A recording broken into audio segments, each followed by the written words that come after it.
Math का second topic circular trigonometry inverse trigonometry function inverse trigonometry functions. ये बहुत ही important chapter है।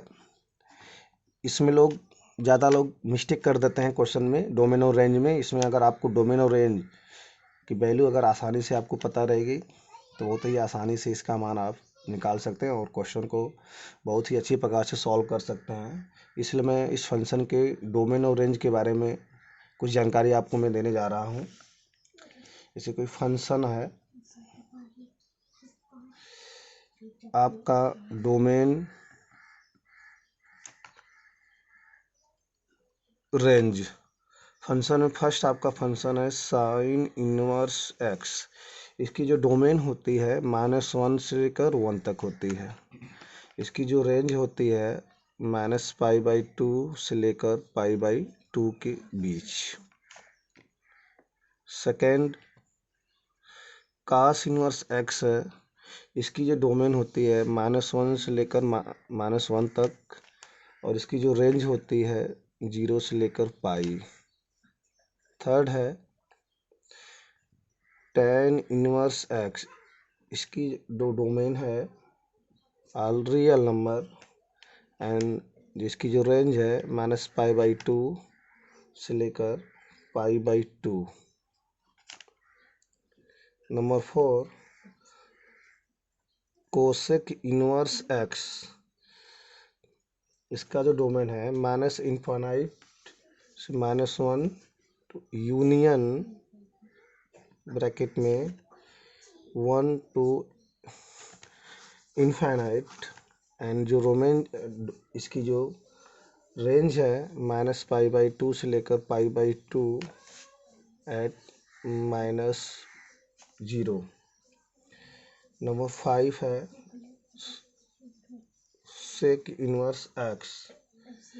इसकी जो डोमेन है -∞ से लेकर -1 यूनियन 1 से लेकर इनफाइनाइट। इसकी जो रेंज है 0 से लेकर पाई -π/2। नंबर 6 काट इनवर्स एक्स।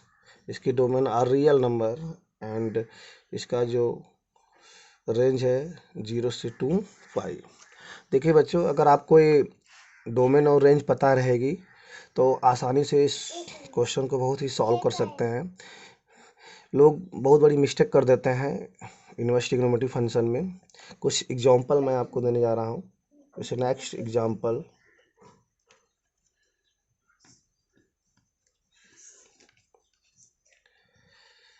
साइन इनवर्स √3/2 की प्रिंसिपल वैल्यू निकालना है। कैसे निकालेंगे?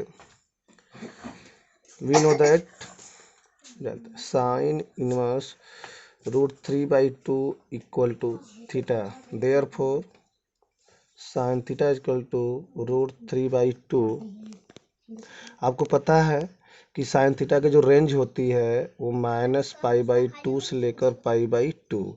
यानी जब भी आपको साइन का फंक्शन आता है, अगर इसका आपका प्रिंसिपल वैल्यू निकालना होता है तो प्रिंसिपल वैल्यू कैसे निकालते हैं आपको पता होना चाहिए। इसकी जो रेंज होती है -π/2 और π/2, यानी इसकी जो वैल्यू होगी मिनिमम -π/2 मैक्सिमम π/2। तो sine theta equal to sine, अब √3/2 की वैल्यू को रेडियन में लिखेंगे क्योंकि साइन 60 डिग्री की वैल्यू होती है तो साइन π/3 हो जाएगा। Therefore theta equal to π/3 answer. अब यहाँ देखना π/3 -π/2 π/2 के बीच में है, इसलिए हमारा आंसर करेक्ट है। और principal value sine inverse √3/2 equal to π/3। Next example,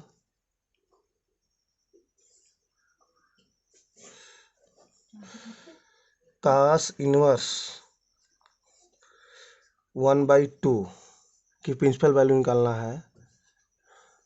late cos inverse 1/2 equal to theta, then cos theta equal to 1/2। तो cos theta equal to 1/2 cos π/4 की वैल्यू होती है। आपको पता है कि जो रेंज होती है 0 से लेकर पाई, यानी जब भी cos का कोई फंक्शन आता है इसका आपको प्रिंसिपल वैल्यू निकालना होता है। तो आप 0 से पाई के बीच की वैल्यू लेंगे। देखिए आप देखेंगे 0 से π/2, तो अब π/4 0 और पाई के बीच में है, इसलिए theta equal to π/4। The principal value of cos inverse 1/2 equal to π/4. This is the answer. Next example.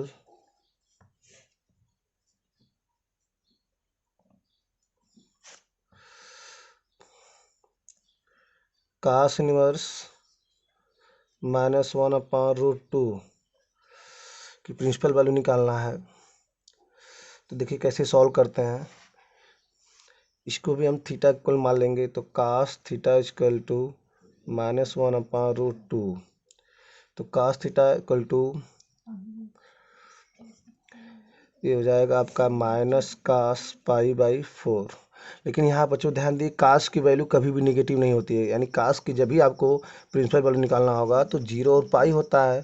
तो 0 पाई यानी 0 से वैल्यू क्या होगी, बड़ी और पाई से छोटी होनी चाहिए, अर्थात इसकी वैल्यू कभी नेगेटिव नहीं आ सकती। मतलब इसलिए हमेशा कास का कोई फंक्शन हो या सेक का फंक्शन हो तो कास और सेक की जो प्रिंसिपल वैल्यू होती है हमेशा पॉजिटिव होती है, आप नेगेटिव कभी नहीं होती है। इसलिए आप हमेशा इस मेरी बात को थोड़ा ध्यान देना कि कास का जो भी और कास का सेक का जो भी आपको अगर प्रिंसिपल वैल्यू निकालना होगा तो उसमें आप ध्यान देना, हमेशा इसका जो आंसर आएगा वो पॉजिटिव आएगा, नेगेटिव कभी नहीं होगा। मतलब इसलिए कॉस थीटा इक्वल टू, इसे हम कास पाई माइनस π/4 लिख सकते हैं, क्योंकि cos 180 minus theta equal to we no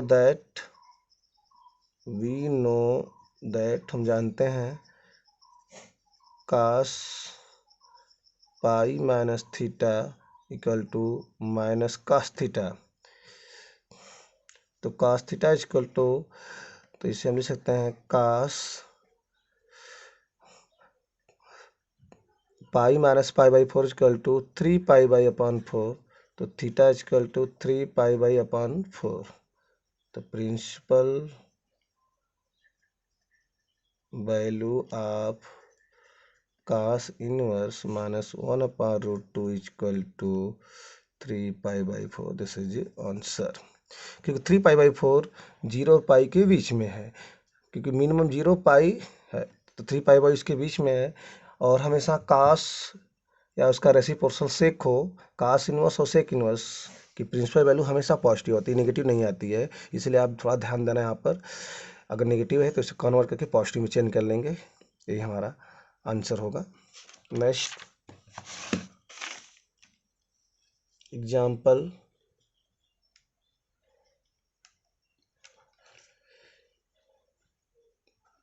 tan inverse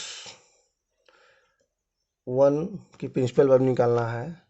late tan inverse 1 equal to theta, तो tan थीटा इक्वल टू 1। तो tan theta equal to 1 tan π/4 की वैल्यू होती है, तो थीटा इक्वल टू π/4। आपको पता होगा tan के लिए जो रेंज होती है हमारी, tan की रेंज होती है -π/2 से लेकर π/2, यानी जब भी tan का कोई फंक्शन हो या काट का फंक्शन हो, tan इनवर्स हो या काट इनवर्स हो, इसकी रेंज हमेशा -π/2 और π/2, मिनिमम -π/2 मैक्सिमम π/2 होती है। इसलिए जो π/4 है इन दोनों के बीच में है, इसलिए इसकी जो प्रिंसिपल वैल्यू होगी वो होगी π/4। आंसर।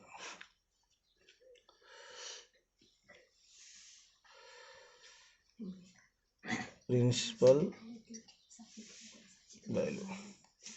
नेक्स्ट एग्जाम्पल,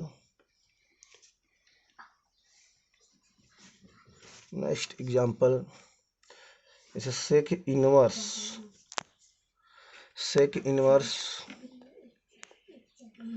√2 की प्रिंसिपल वैल्यू निकालना है। तो क्या होगा, सेक इनवर्स रूट टू की प्रिंसिपल वैल्यू हमको लाना है। तो आप कह देंगे अगर आपको फॉर्मूला पता है, मैंने नेक्स्ट वीडियो में फॉर्मूला बताया था, वी नो दैट, हम जानते हैं, वी नो दैट हम जानते हैं कि sec inverse theta equal to cos inverse 1/थीटा। Therefore sec inverse root two equal to cos inverse 1/√2। Then cos inverse 1/√2 is equal to theta. Therefore cos theta is equal to 1/√2। आपको पता है जो cos के लिए रेंज होती है हमारी वो 0 और पाई होती है, तो cos theta is equal to cos pi/4, तो theta is equal to pi/4। Principal value